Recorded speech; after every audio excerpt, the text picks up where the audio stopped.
Tes teints refaits plus blancs qu'un œuf, tes teints de satin blanc tout neuf, tes teints qui fait honte à la rose, tes teints plus beaux que nulle chose, tes teints durs, non pas tes teints voire, mais petite boule d'ivoire au milieu duquel est assise une fraise ou une cerise, que nul ne voit, ne touche aussi, mais je gage qu'il est ainsi. Tes teints donc aux petits bouts rouges, tes teints qui jamais ne se bougent, soit pour venir, soit pour aller, soit pour courir, soit pour bâler. Tes teints gauches, tes teints mignons, toujours loin de son compagnon, tes teints qui portent témoignage du demeurant du personnage.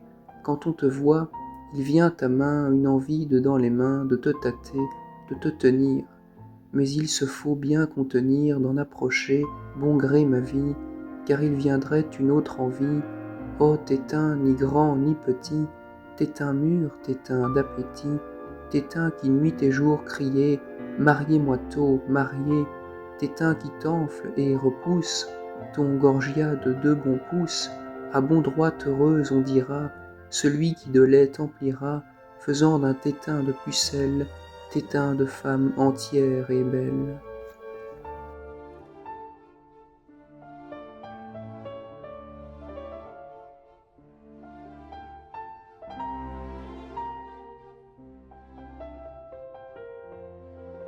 Salutations, chers auditeurs.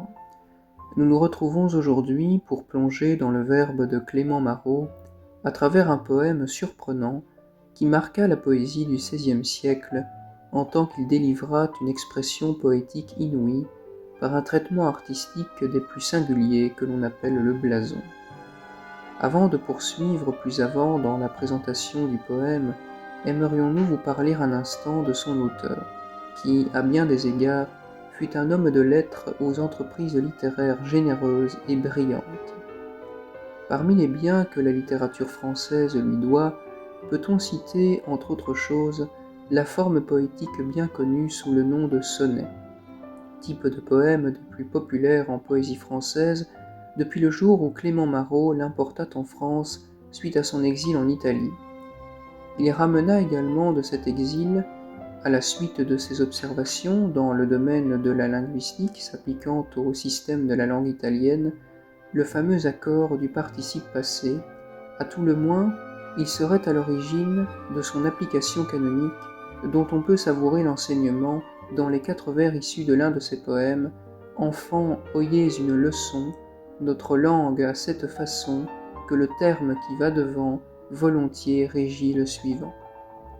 Enfin, est-il, comme nous allons le voir plus en détail, l'inventeur du blason en poésie, qui a primitivement pour objet la description d'une partie anatomique du corps féminin. Par extension, bien que cet usage soit plus rare, cette description peut avoir trait à un objet ou à un être quelconque.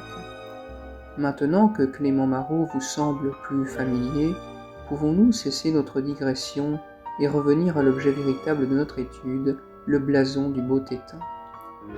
Le poème présente une régularité formelle constante, en ce qu'il est composé de 34 octosyllabes, ce qui veut dire 34 vers de 8 pieds, pour un total de 17 rimes suivies qui se succèdent, dont 9 sont masculines et 8 sont féminines.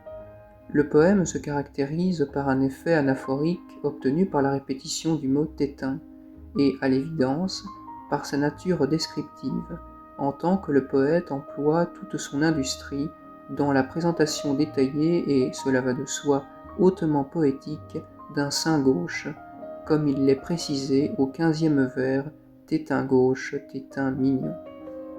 L'on peut également dire, pour achever cette prompte analyse, que la séquence rythmique AABB présente 3 occurrences de la rime jouant sur le phonème I et 2 occurrences de la rime jouant sur le phonème E.